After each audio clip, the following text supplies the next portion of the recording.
იუსტიციის სასწავლო ცენტრი აგრძელებს სპეციალური პენიტენციური სამსახურის თანამშრომელთა გადამზადებას.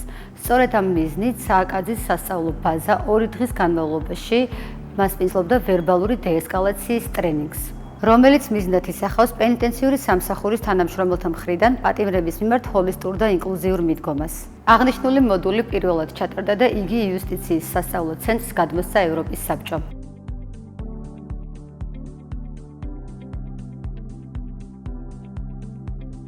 მიმდინარე ტრეინინგი ეხება ვერბალურ დეესკალაციას და პენიტენციური სისტემის თანამშრომლები დაისწავლიან ვერბალური დეესკალაციის და ეფექტური კომუნიკაციის უნარებს, რა სიტუაციაში როგორ უნდა გაანეიტრალონ მდგომარეობა, სხვადასხვა ნიშან-თვისებების ამოცნობას, მათ დოკუმენტირებას იმისთვის, რომ მოხდეს შემდგომში უკვე კრიზისის პრევენცია.